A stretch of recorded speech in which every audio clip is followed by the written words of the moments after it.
Hello guys, শিখার কিচেনে আপনাদের স্বাগত। আজকে হাজির হয়েছে একটি নতুন রেসিপি নিয়ে। আজকে আমার রেসিপি মুখে জল আনার রেসিপি, আমগুড়ের রেসিপি।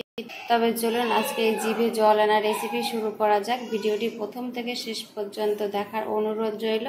আপনারা যারা এই চ্যানেলে প্রথমবার এসেছেন এবং চ্যানেলটি এখনও পর্যন্ত সাবস্ক্রাইব করেননি, তাদেরকে অনুরোধ করব প্লিজ চ্যানেলটিকে সাবস্ক্রাইব করে আমাদের পাশে থাকবেন নতুন নতুন রেসিপির জন্য। তবে চলুন আজকের এই রেসিপি শুরু করা যাক। তো বন্ধুরা, আমগুড় বানানোর জন্য আমি এখানে নিয়েছি আম। এইগুলো গাছের থেকে আজকে পেড়ে নিয়েছি। এই যে এখানে 1 কিলোর একটু বেশি আম হবে দেখে মনে হচ্ছে। আমগুলো খোসা ছাড়িয়ে নেব।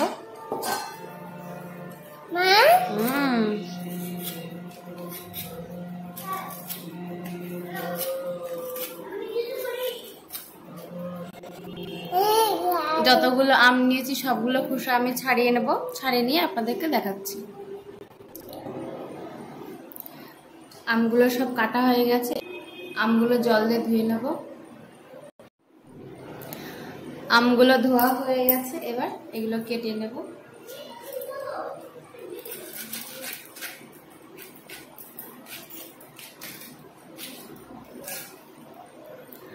আমি আঁশ হয়ে গেছে, আটিটা শক্ত হয়ে গেছে।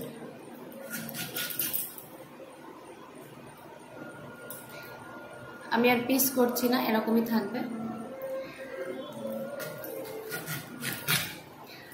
আপনারা চাইলে এভাবে দুভাগও করে নিতে পারেন। এখান দিয়ে মাঝখান দিয়ে কেটে নিতে পারেন দুভাগ করে।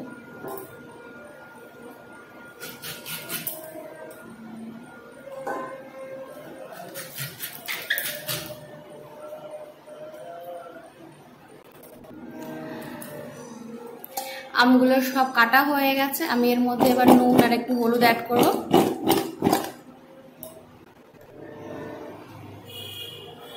প্রথমে দিয়ে দেবো হলুদ, একটু কমই দেব, বেশি দেব না।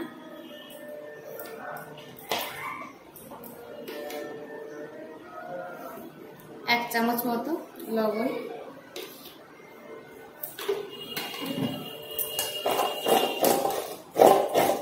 পুরো আমের সঙ্গে আমি মেখে দেব।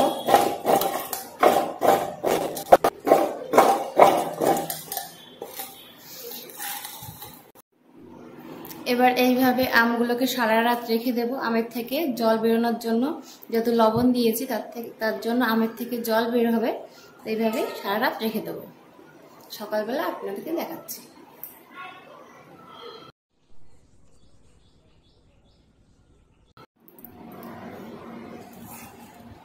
তো বন্ধুরা, আমি এখানে আম কেটে যে গত রাতে রেখে দিয়েছিলাম নুন হলুদ মাখিয়ে, এবার দেখুন কতটা জল ঝরেছে আমের থেকে।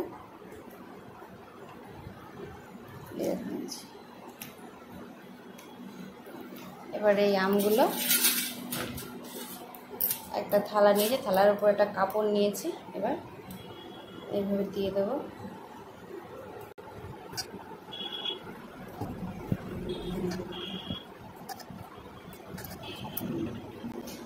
এই আমগুলোকে আমি 1 থেকে 1.5 ঘন্টা মতো একটু রোদ্রে দেব।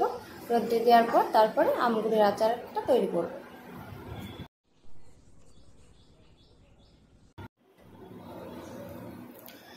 আমগুড় বানানোর জন্য এবার আমগুলো রোদ্রের থেকে নিয়ে এসেছি। এবার গ্যাসের উপর একটি কড়াই বসিয়েছি, আর কড়াইটা গরম হয়ে গেছে। দিয়ে দেবো গোটা 3টে শুকনো লঙ্কা, শুকনো খোলায় ভাজবো।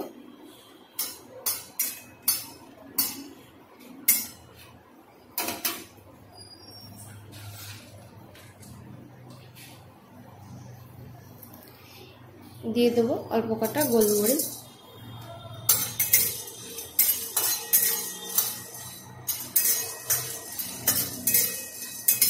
A few moments later.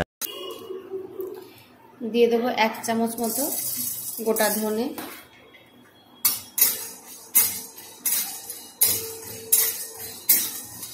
A few moments later. 1 চামচ মতো গোটা জিরে,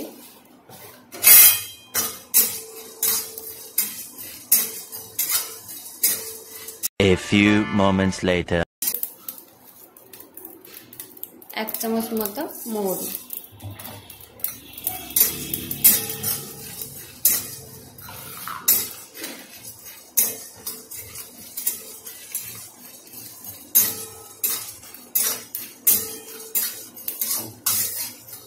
দেখুন মশলাটার রঙটা চেঞ্জ হয়ে গেছে আর ভালো একটা গন্ধ বেরোচ্ছে এখন। তো আমি এখন গ্যাসটা অফ করে দেবো, দিয়ে একটুখানি নাড়াচাড়া করে নেব, তারপর নামিয়ে নেব।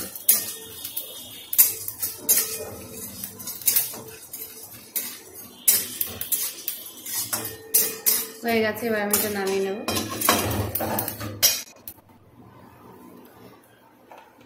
এবার কড়াইতে দিয়ে দেবো তেল, সর্ষের তেল।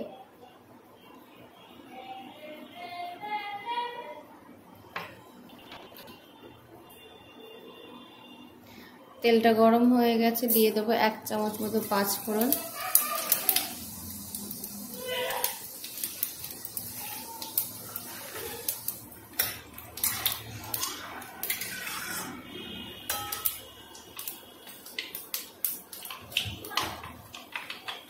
এবার যে আমগুলো কেটে রেখেছিলাম আর রোদে দিয়ে এনেছি সেই আমগুলো দিয়ে দেবো।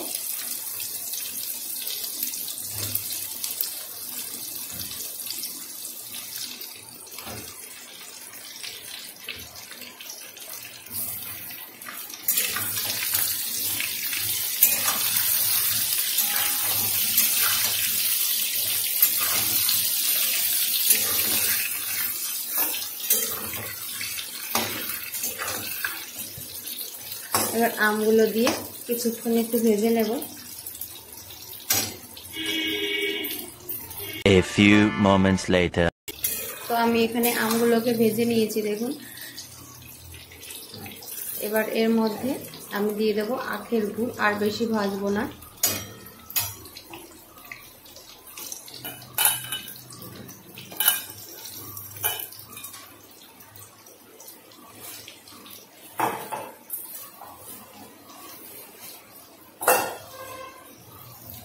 আর গুড়টা দিতে হবে আমের টকের উপর নির্ভর করে, যে আম কতটা টক। তো এই আমটা বেশি টকও না, বেশি অতটা মিষ্টিও না, তো সেই পরিমাণে আমি এখন গুড়টা দিয়ে দিলাম। তো এখানে প্রায় 300-400 গ্রাম গুড় আছে।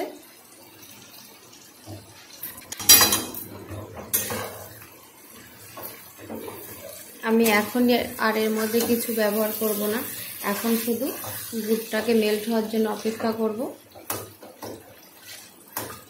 আর যে শুকনো খোলায় যে মশলাগুলো ভেজে রেখেছিলাম সেগুলো একটু বেটে নেব।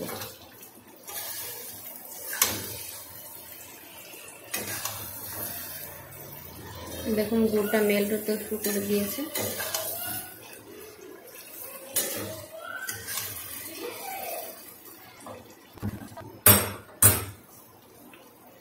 তো আমি এইভাবে আমটাকে ফুটতে দেবো কিছুক্ষণ গুড়ের সঙ্গে।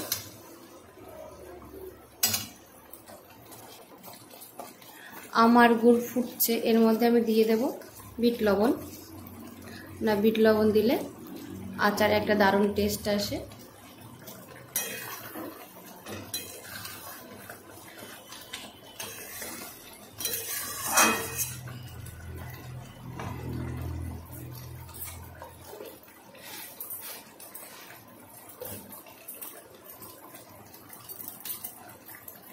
আর যে গুঁড়ো মশলাটা আমি করে রেখেছিলাম এটাও দিয়ে দেবো।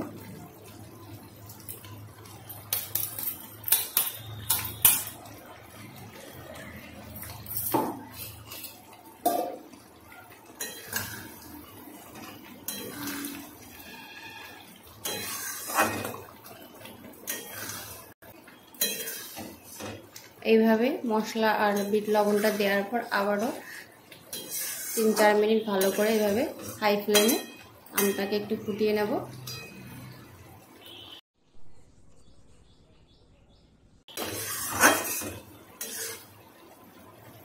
আমটা আমি 5 মিনিট মতো ভালো করে হাই ফ্লেমে ফুটিয়ে নিয়েছি। আর দেখুন গুড়টা অনেকটা টেনে এসেছে। এবার আমি ব্যবহার করব ভিনিগার। যে কোনো আচারে ভিনিগার দিলে পরে আচারটা দীর্ঘদিন ভালো থাকে। এখানে আমি 4-5 চামচ মতো ভিনিগার ব্যবহার করলাম।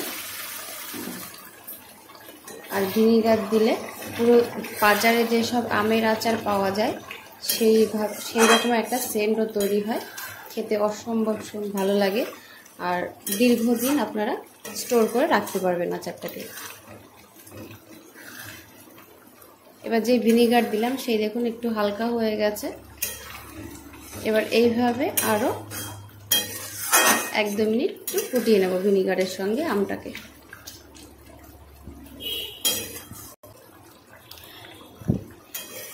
এর আগেও আমার আর একটা টক মিষ্টি ঝালের আমের রেসিপি আমার চ্যানেলে দেওয়া আছে, আপনারা চাইলে দেখে নিতে পারেন।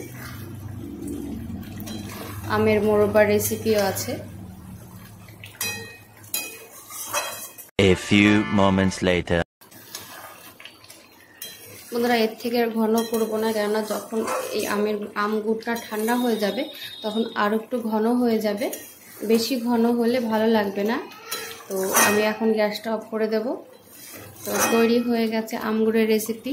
আপনারা বাড়িতে রেসিপিটি ট্রাই করুন, আশা রাখছি রেসিপিটি আপনাদের ভালো লাগবে। ভালো লাগলে অবশ্যই লাইক কমেন্ট শেয়ার করতে আপনারা ভুলবেন না। ভিডিওটি দেখার জন্য আপনাদেরকে অসংখ্য ধন্যবাদ। এবার আমি গ্যাসটা অফ করে দেব। তো গ্যাসটা অফ করে দিয়েছি। এইভাবে কড়াইতে আমি 5 মিনিট মতো রেখে দেবো, যেহেতু এখন এটা পুরো গরম। তো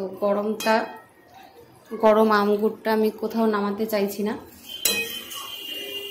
এটা কড়ার ভিতরে থাকবে হিটে। আমের মধ্যে আর একটু গুড় বা ভিনিগারের সেন্টটা চলে যাবে। এটা ওভেনের পরে এইভাবেই রেখে দেব, দিয়ে 5 মিনিট পর আমি যে পাত্রে নামাবো সেখানে নামিয়ে দেবো।